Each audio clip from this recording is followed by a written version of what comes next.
Bo and the Mud Monsters. Bo was concentrating hard.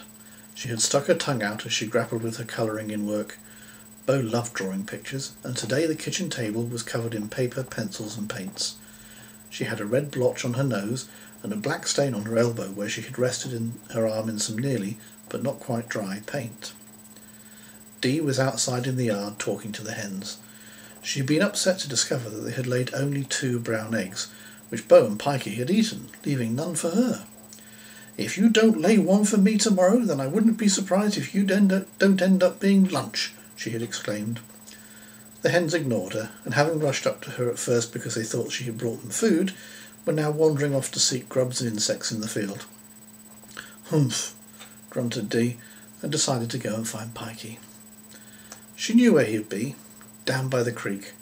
Not the big creek, where the road crossed the swirling, fast-flowing water, but the little one. So teeny that Dee could almost jump over it. There was a little dock there, and she knew that would be where Pikey was. She was right.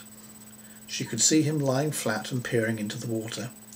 He'd be looking for crayfish, black bodies and red snapping claws. If he could catch some, Bo would let them cook them for supper.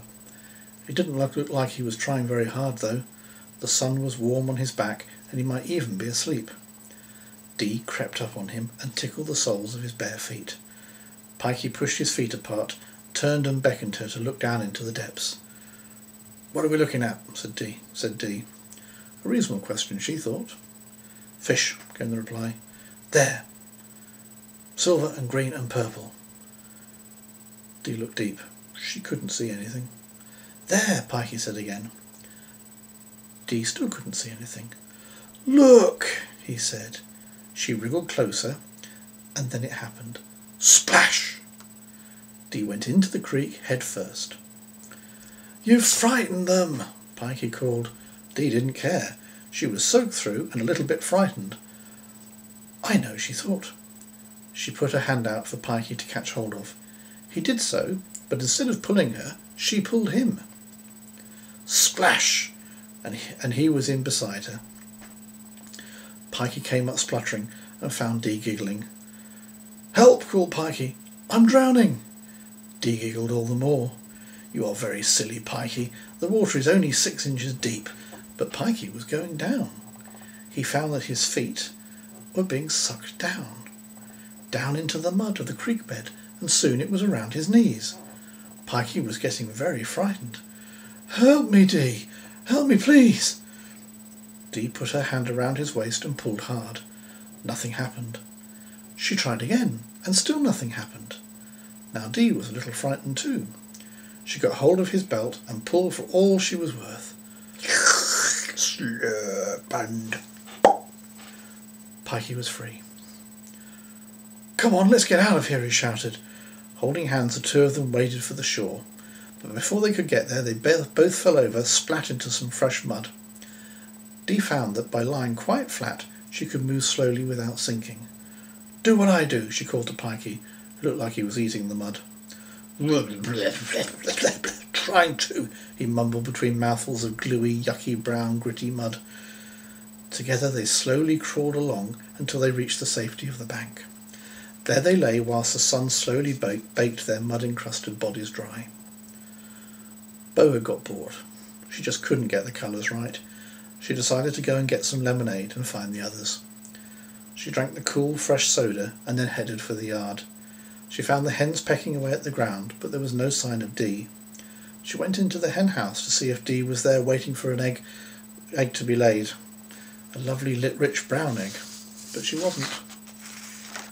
Bo went over to the barn, but there was no sign of Dee. Coming out, she looked down at the creek. She caught her breath. She could see not 1, but 2 monsters. Mudmen crawling about on the bank.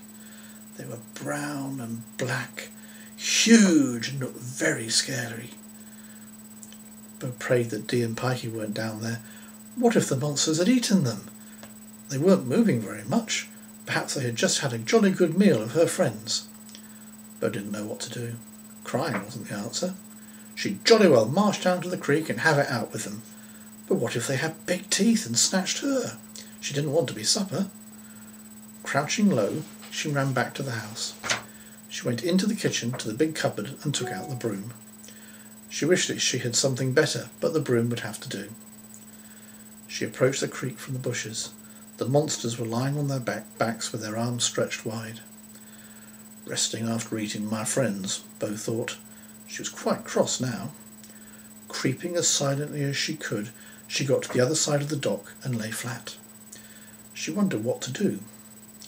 If she crawled up on them, they might grab her whilst she was still flat on the ground. But they'd certainly see her if she walked up to them.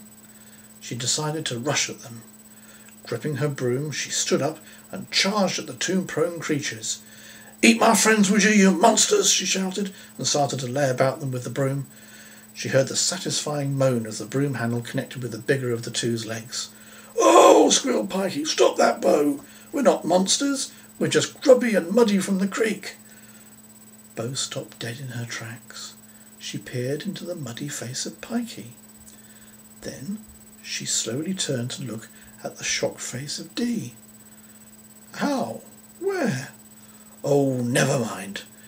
Get to the house and get a bath, the pair of you." She watched the two little figures totter towards the house, and she started to laugh. "Monsters! I'll give 'em monsters.